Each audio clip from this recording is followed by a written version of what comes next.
If you've been following Windows 11 updates closely, the new build 22635.4010 is definitely worth checking out, especially for the changes it brings to the taskbar and system tray.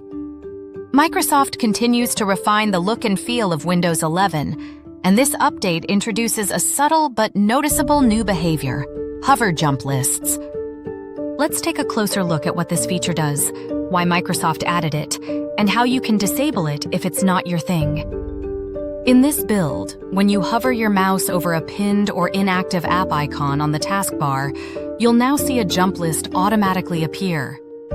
Normally, you'd have to right-click an app icon to open its jump list, the menu that shows recent files, quick tasks, or pinned items for that app.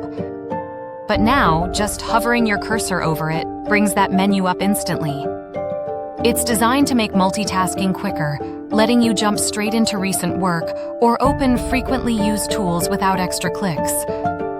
For example, if you hover over Microsoft Word, you'll instantly see your recent documents. Hover over File Explorer and your recent folders appear. It's a small change, but it can make your workflow a bit smoother, especially for users who juggle multiple apps throughout the day. However, not everyone might like it.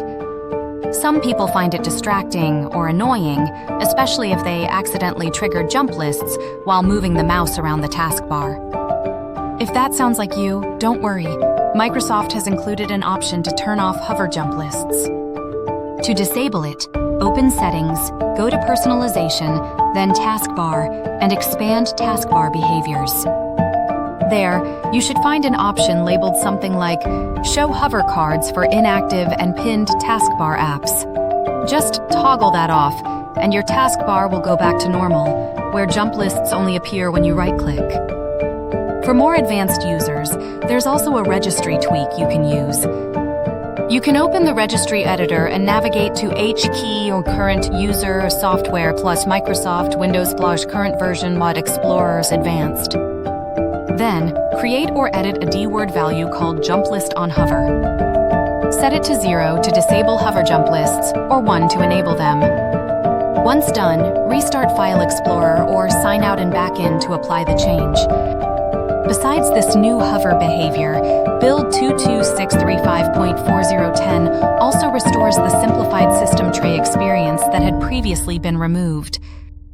The system tray now looks cleaner and more consistent with the rest of the Windows 11 interface. Microsoft is clearly continuing its effort to streamline the desktop experience, making it modern, minimal, and user-friendly. It's worth noting that this feature is still being rolled out gradually to users in the beta channel, so not everyone will see it right away. Microsoft often tests features with small groups before releasing them to the wider audience. So if you don't have hover jump lists yet, it may appear in a future update or after a restart. So, what do you think of the new hover jump lists in Windows 11? Do you find them helpful or just another unnecessary change? Let me know your thoughts in the comments below. I'd love to hear what you think. And if you enjoyed this breakdown, don't forget to like this video, subscribe to the channel, and turn on notifications so you won't miss future Windows 11 updates and tech tips. Thanks for watching, and I'll see you in the next one.